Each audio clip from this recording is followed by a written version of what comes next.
আমার ভাসুর মানে আমার স্বামীর বড় ভাই আমার স্বামীকে কৌশলে বিদেশ পাঠিয়ে দেয়। আর আমার স্বামী তার বড় ভাইয়ের কথা কিছুতেই অমান্য করেনি। তাই সে বিদেশ চলে গেল। তারপর বাড়িতে আমি আর ভাসুর থাকি। একদিন রাতে ভাসুর বলল, আমার পায়ে খুব ব্যথা করছে, আমায় একটু মেসেজ করে দিবে। ভাসুরের এটা ছিল মিথ্যা অভিনয়। আমি ভাসুরের চিৎকার শুনে আমি তার পায়ে মেসেজ করতে গেলাম। তারপর ভাসুর দরজা লক করে দিল। তারপর আমার সাথে যা ঘটেছিল তা শুনলে তোমাদের মাথা গরম হয়ে যাবে। তাহলে গল্পটা বলি। আমি ঢাকায় স্বামী, শাশুড়ি, ভাসুরের সাথে থাকি। আমার স্বামী আর ভাসুর ব্যবসা করে।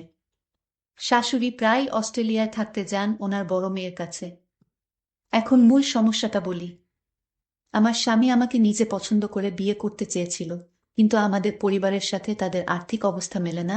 আমরা মধ্যবিত্ত, তারা ধনী, বলে কেউ রাজি ছিল না। তখন আমার ভাসুর সবাইকে রাজি করান, তবে আমার প্রতি তার অনুরোধ ছিল যেন উনার বাচ্চাকে আমি দেখাশোনা করি। ভাসুরের একজন মালয়েশিয়ান বউ ছিল, সে 1 বছরের বাচ্চাকে রেখে ডিভোর্স করে চলে যায়। বাচ্চাকেটাকে আমি দেখাশোনা করি। বাচ্চাটার বয়স 2 বছর এখন। যাই হোক, মূল ঘটনায় আসি এখন। একদিন দুপুরে বাসায় আমি আর বাচ্চাকে ছিলাম। বাচ্চাকে বিছানায় শুইয়ে আমি বাথরুমে গোসল করতে যাই। বাচ্চাকে যেহেতু রুমে একা, তাই ওকে দেখে রাখার জন্য বাথরুমের দরজা খোলা রাখি। ভাসুর তখন বাইরে আর শাশুড়ি অস্ট্রেলিয়ায়। বরের কাছে বাসার চাবি থাকে। এ সময় দরজায় শব্দ পাই, ভাবি বর এসেছে, কারণ চাবিটা ওর কাছেই ছিল। কিন্তু ভাসুরকে দেখি হঠাৎ আমার রুমে ঢুকে পড়তে। বাচ্চাকে তখন কিছুটা কাঁদা ছিল, তাই মনে হয় বাচ্চার শব্দে এসেছে। এসেই উনি বাথরুমে ঢুকে পড়ে। আমি অবাক হয়ে গেলাম। কেউ না বলে হঠাৎ এভাবে বাথরুমে ঢুকে পড়ে। আমি তাকে কিছুই বলতে পারিনি। ভাসুর তখন বলছিল, সরি, আমি জানি না তুমি বাথরুমে ছিলে। এই দিনের ঘটনার পর থেকেই ভাসুরের চোখে আমি একটা অন্যরকম দৃষ্টি দেখি। দৃষ্টিটা জানি কেমন, আমার মোটেও ভালো লাগে না। মনে হয় উনি আমার দিকে তাকিয়ে অনেক কিছু ভাবছেন। আমাকে উনি নাম ধরে ডাকতেন, কিন্তু এখন ডাকার ধরনটাও কেমন যেন হয়ে গেছে। এই ঘটনার পর থেকে প্রায় প্রতিদিনই দুপুরে উনি বাসায় চলে আসেন, অথচ আগে প্রয়োজন ছাড়া কখনো আসতেন না। এই সময় আমার বর থাকে প্রতিষ্ঠানের অফিসে। অফিসে কাজ না থাকলেও বরকে কোনো একটা কাজে লাগিয়ে উনি বাসায় থাকেন। শুধু বাসায় থাকলে সমস্যা ছিল না, কিন্তু বাচ্চার কাছে থাকার অজুহাতে উনি আমার ঘরেই পড়ে থাকেন আর অদ্ভুতভাবে তাকান। বাচ্চার জন্য আমিও বেশি দূরে সরতে পারি না। বাচ্চাটা কিছুক্ষণ পর পর আমাকে ডাকে। এ অবস্থা প্রায় 2-2.5 মাস ধরে চলছে। হঠাৎ আমার ভাসুর বলল, আমার স্বামীকে বিদেশ পাঠাবে, ভালো একটা বিষয় আছে তাই। বেতনও অনেক ভালো। আর তাই আমার স্বামীও না করেনি। উনি মনে হয় আমার কাছে কিছু একটা চাচ্ছেন। না হলে আমার স্বামীকে বিদেশ পাঠালো কেন? তবে তার চাওয়াটা যে কি সেটা আমি বুঝতে পারছি না। আবার ভাবি আমার ধারণা ভুল, কারণ উনি খুবই ভালো একজন মানুষ, খুব খেয়াল রাখেন আমাদের। তাই দ্বিধাটা রয়েই গেছে। আমি কি করলে উনার সাথে সম্পর্কটা আবার আগের মতো হবে? তাছাড়া আমি উনার মনে কি আছে সেটা কিভাবে বুঝতে পারবো? আমার বরকে কি ঘটনা জানাব, নাকি অপেক্ষা করব আরো? আমি ভাবলাম না, বরকে এখন কিছু জানানোর দরকার নেই। আমি আরো কনফার্ম হয়ে তারপর জানানো উচিত আমি মনে করি। বাসুর আমার দিকে অন্যরকম দৃষ্টিতে চেয়ে থাকত। আমি মাঝে মাঝে বলেই উঠতাম, আপনি এভাবে কি দেখেন আমার দিকে তাকিয়ে? তখন উনি বলতো, আসলে কি বলবো, আমি খুব কষ্টে আছি। আমার কষ্টটা যদি তোমার কাছে বলি, তুমি হয়তো কি মনে করো তা আমি জানি না। তবে তুমি আমার বাচ্চাটাকে নিজের মনে করে লালন পালন করছো, এতে আমি অনেক খুশি। সত্যিকার অর্থে তুমি একজন ভালো ঘরের মেয়ে। কারণ এখনকার যুগের মেয়েরা তার নিজের সন্তানের প্রতি এতটা কেয়ার করে না, যতটা তুমি আমার বাচ্চাটাকে করছো। আমি তোমার এই ঋণ কোনোদিন শোধ করতে পারবো না। আমার বাচ্চাটা, মায়ের অভাবটা তুমি পূরণ করছো, এর চেয়ে বেশি কি হতে পারে? আসলে বিদেশি মেয়েরা তার সন্তানের প্রতি ভালোবাসা কম থাকে, তবে সবাই সমান না। বাঙালি নারীরা তার সন্তানের দিকে তাকিয়ে সারাটা জীবন কাটিয়ে দিতে পারে। বাঙালি নারীর কোনো তুলনা হয় না। তবে আমার ছোট ভাইয়ের বউ করে তোমাকে আনতে পেরে আমি নিজেকে ধন্য মনে করছি। আমার ভাসুর আমার এইসব প্রশংসা করছিল। আমি তার প্রশংসা শুনে অনেকটা থমকে গেলাম। বাবারে এত প্রশংসা! যাই হোক, ভাসুরকে একদিন দেখলাম খাওয়া দাওয়া ছেড়ে মনমরা হয়ে ঘরে শুয়ে আছে। এই বাড়িতে ভাসুরকে আমি দেখাশোনা ছাড়া আর কেউ নাই। দেখলাম ভাসুর আজ সারাদিন কিছু খায়নি। আমি ভাসুরকে বললাম, আপনার কি শরীর খারাপ? ভাসুর বলল, আমার মাথায় প্রচণ্ড ব্যথা করছে সকাল থেকে, কি করব বুঝতেছি না। আমি ভাসুরকে বললাম, আমি কি মাথায় একটু মেসেজ করে দিব? মেসেজ করে দিলে হয়তো ব্যথাটা কিছুটা কমে যাবে। ভাসুর আমার মেসেজের কথা শুনে অনেকটা খুশি হলো। সে চেয়েছিল তার মাথায় মেসেজ করে দিই। আমি ভাসুরের মাথায় মেসেজ করছিলাম, এমন সময় সে বলল, দেখো তুমি মেসেজ শুরু করতেই আমার ব্যথাটা অনেকটা কমে গেছে। তোমার হাতে কি জাদু আছে নাকি? আমি তার কথা শুনে কিছুটা অবাক হলাম। আমি বললাম, মেসেজ করে দিলে এমনই ব্যথা কমে যায়। এখানে হাতের জাদু বলতে কিছু নেই। মেসেজ করলে ব্যথা কমে যাবে, এটাই স্বাভাবিক। ঠিক আছে, তোমাকে অনেক ধন্যবাদ মেসেজ করে দেওয়ার জন্য। আমার মাথা ব্যথা কমে গেছে। কিন্তু ভাসুরের মাথা ব্যথা ছিল না। মাথা ব্যথার অভিনয় করেছিল আমার সাথে। আমি এটা বুঝতে পারি আমি যখন তার রুম থেকে বের হই। তখন সে একা একা বলছিল। আমি ধীরে ধীরে আমার প্রতি ভালো মন মানসিকতা তৈরি করছি। সেটা আমি বুঝতে পারলাম। ভাসুর কেন আমার সাথে এমন মিথ্যা নাটক করছিল? তার উদ্দেশ্যটা কি ছিল তা আমার জানা খুব জরুরি ছিল। আমি বাড়িতে আছি, ভাসুরের সন্তান আর আমার ভাসুর। এরপর দিন আবার সেই অভিনয় শুরু করলো। সে আস্তে করে চিৎকার করছে আর বলতে লাগলো, আমার মাথাটা ব্যথা করছে, এখন কি করব? আমি তখন ভাসুরকে বললাম, ডাক্তারের কাছে যান, তাহলে সব ঠিক হয়ে যাবে। রোগ নিয়ে ঘরে বসে থাকলে কি আর চলবে, বা রোগ ভালো হবে? ভাসুর আমার কথাটা শুনে দেখলাম তার মুখটা অন্ধকার হয়ে গেল। আসলে কি তার মাথা ব্যথা করছে নাকি এসব অভিনয়? আমি তার হাব ভাব কিছুই বুঝতেছি না। আমি ভাসুরকে বললাম, চলুন আজ আপনাকে ডাক্তারের কাছে নিয়ে যাই। ভাসুর বলল, তুমি একটু মেসেজ করে দিলেই তো মাথা ব্যথা কমে যায়। তাহলে শুধু শুধু কষ্ট করে কেন ডাক্তারের কাছে যাওয়া লাগবে কেন? আমি ভাসুরের কথাটা শুনে কিছুটা অবাক হলাম। সে চায় আমি তার মাথায় মেসেজ করে দেই। আসলে সে কি চায় সেটা আমার জানতে হবে। ভাসুরের এমন অভিনয় আমার কাছে ভালো মনে হচ্ছে না। এর মধ্যে আমার বর আমার কাছে ফোন করলো, আমাকে জিজ্ঞেস করলো, কেমন আছো সালমা? আমি বলেছিলাম, তুমি খুব শীঘ্রই বাড়িতে আসলে অনেক ভালো হতো। এতদিন বিদেশ থাকার দরকার নাই। তুমি যত দ্রুত সম্ভব চলে আসো। আমার স্ত্রীর এমন কথা শুনে আমি কিছুটা থমকে যাই। আমার স্ত্রী তো কোনোদিন এমন কথা বলেনি। আজ সে এমনভাবে বলছে আমি যেন আজই দেশে চলে আসি। আমি সালমাকে জিজ্ঞেস করলাম, তোমার কোনো অসুবিধা হচ্ছে সালমা? সালমা বলল, না তেমন কোনো সমস্যা হচ্ছে না।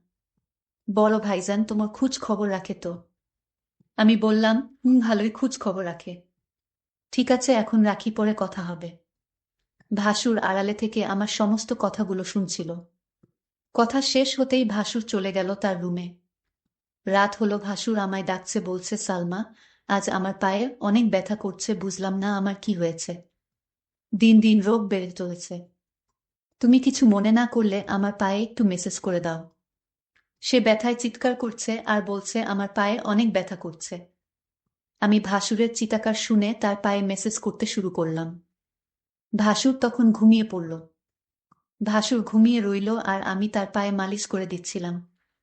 কিন্তু ওইদিকে বাচ্চাটা কাঁদছিল। আমি ভাসুরকে বললাম, আপনি ঘুমিয়ে পড়েছেন, বাচ্চাটা কাঁদছে, আমি চলে যাই। তখন ভাসুর বলল, ঠিক আছে, বাচ্চাটাকে ঘুম পাড়িয়ে আবার এসো। ভাসুর আমার সাথে এমন করছে মনে হচ্ছে আমি এ বাড়ির চাকরানী। সারাক্ষণ তার সেবযত্ন আমার করতে হয়। আমি তো এই পরিবারের সমস্ত কাজ করতে করতে আমি অনেক ক্লান্ত। কিন্তু আমার কষ্ট কি আর কেউ বুঝে? পরের দিন আমি বলেছিলাম ভাসুরকে, আপনার মাথায় ব্যথা, পায়ে ব্যথা, আজ চলুন আপনার চিকিৎসা করাবো। আজ আমি আপনাকে ডাক্তারের কাছে নিয়ে যাব। আপনি না যেতে চাইলে আপনাকে জোর করে নিয়ে যাব। ভাসুর মনে হচ্ছে গলা শুকিয়ে গেল। কারণ ডাক্তারের কাছে গেলে হয়তো সত্যটা পাশ হয়ে যাবে, তার কোনো রোগ ধরা পড়বে না। তখন হয়তো আমার চোখে সে দোষী হয়ে যাবে। এটা ভেবেই ভাসুর ডাক্তারের কাছে যেতে চাইতো না। আমি সেটা ভালো করে বুঝতে পারতাম। আর তাই ভাসুরকে আজ আমি বললাম, আপনি যদি আজ ডাক্তারের কাছে না যান তাহলে আপনি এই বাড়িতে একা একা থাকতে হবে। আমি চলে যাব এই বাড়ি থেকে, আমার স্বামী ফিরে আসলে আবার এ বাড়িতে ফিরব তার আগে না। ভাসুর আমার কথা শুনে থমকে গেল। তাহলে সালমা আমার মনের কথা কি বুঝে গেল নাকি? আমি বললাম, ঠিক আছে সালমা, চলো, আজ আমি ডাক্তারের কাছে যাব। তুমি যখন চাইছ, আমি কি আর না করতে পারি? এখানে তো আমার কোনো উপকার হবে না। আপনার রোগ ভালো হবে, আপনার ভালোর জন্যই তো ডাক্তারের কাছে নিয়ে যাওয়া। ভাসুরের মতলব ভালো ছিল না, এটা আমি সিউর হলাম তার কথায়। যাই হোক, ডাক্তারের কাছে গেলাম। ডাক্তার তার সমস্ত শরীর পরীক্ষা করল, পরীক্ষার রিপোর্টের জন্য অপেক্ষা করতে লাগলাম। ভাসুর আজ অবশ্যই আমার কাছে ধরা পড়বে। ভাসুরের মুখখান দেখলাম শুকিয়ে গেছে। প্রায় 4 ঘন্টা পর রিপোর্ট আসলো।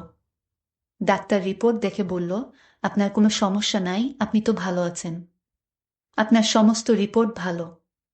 ডাক্তারের কথা শুনে ভাসুর অনেকটা লজ্জিত হল। আমি ভাসুরকে নিয়ে বাড়িতে ফিরলাম। আমি ভাসুরকে জিজ্ঞেস করলাম, আপনার কোনো রোগ নেই, আপনি রোগের ভান করে কেন আমাকে কষ্ট দিলেন? আপনার উদ্দেশ্যটা কি বলবেন? ভাসুর বলল, আরে অনেক সময় রিপোর্টে সমস্যা ধরা পড়ে না, কিন্তু সালামা বিশ্বাস করো, আমার সত্যি পায়ে এবং মাথা ব্যথা করছিল। পরের দিন রাতে ভাসুর আবার চিৎকার শুরু করলো, বলতে লাগলো, ব্যথায় মরে গেলাম, আমার খুব পায়ে ব্যথা করছে, শুনছো সালমা, তুমি আমার পায়ে একটু মেসেজ করে দাও। আমি তার চিৎকার শুনে কি আর করবে, মেসেজ করতে গেলাম, তার পায়ে মেসেজ করে দিলাম।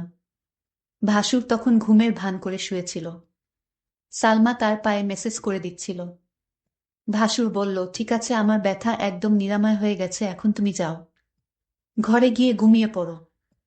কিন্তু সালমা দেখি আমার কথা কিছুই শুনেছে না। সে আমার পায়ে ধরেই ঘুমিয়ে গেছে। মনে হচ্ছে সে অনেক ক্লান্ত হয়ে গেছে। আমি বিছানা থেকে উঠে বললাম, তুমি এখানে কিভাবে এলে, আর আমার রুমে কেন? এখানে তুমি কি করছো? ভাসুরের এসব কথা শুনে আমার মনে হলো, বাহ, আপনি তো ভালোই বলছেন। ভাসুর বলল, যাও তোমার রুমে গিয়ে ঘুমাও। ভাসুরের আজকে বিষয়টা আমি কিছুই বুঝতে পারছিলাম না। রাত শেষে সকাল যখন এলো, একজন লোক ডাকতে লাগলো, সালমা ম্যাডাম বাড়িতে আছেন? আমি বললাম, আমি সালমা, বলুন কি বলবেন। লোকটি আমার হাতে একটি কাগজ দিয়ে বলল, এটা আপনার স্বামী বাহির থেকে পাঠিয়েছে। আমি কামটা খুলে যা দেখলাম, তা দেখে আমার মনে হচ্ছিল আকাশে বুঝি আমার মাথায় ভেঙে পড়ল। এটা ছিল ডিভোর্স লেটার। আমার স্বামী আমাকে বিদেশ থেকে ডিভোর্স দিয়ে দিয়েছে।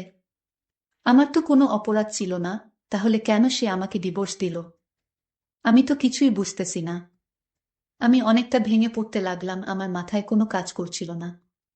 আমি এটা মেনে নিতে পারছি না, কোনো কারণ ছাড়াই আমাকে ডিভোর্স দিল আমার স্বামী, এটা আমি কিভাবে মেনে নিব? কিন্তু হঠাৎ আমার ইমোতে আমার স্বামী একটা ভিডিও সেন্ড করে পাঠালো। ভিডিওটা দেখে আমার মাথা ঘুরে গেল।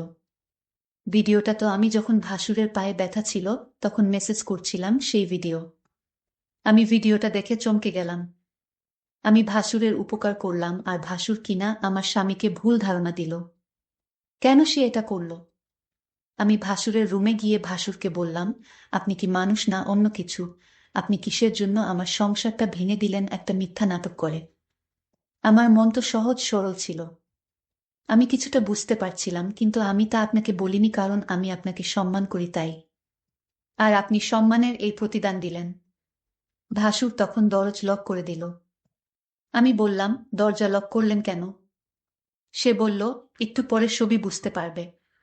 ভাসুর তখন আমার পায়ে এসে পড়ল আর বলল, তুমি আমায় ক্ষমা করে দাও। আমি যা করেছি আমার সন্তানের জন্য করেছি। আমি চেয়েছি তুমি আমার সন্তানের জন্মই হও। আমার সন্তানকে তুমি যেভাবে লালন পালন করছো, এতে আমি অনেক খুশি। আমি চাই তুমি আমার হয়ে সারা জীবন থাকো। আর তাই তো আমি এটা করেছি। নিজের সন্তানের জন্য সকল বাবা মা সবকিছু করতে পারে। আমাকে তুমি ক্ষমা করে দিও। তারপর আমার কিছু করার ছিল না। আমি ভাসুরের সন্তানের দিকে তাকিয়ে তার কথা মেনে নিলাম। কিন্তু ওই দিকে আমার স্বামী একটা বিদেশি মেয়েকে বিয়ে করে বাড়িতে নিয়ে আসলো। বন্ধুরা, আজকের গল্পটি কেমন লাগলো তা অবশ্যই কমেন্ট করে জানাবেন। ধন্যবাদ।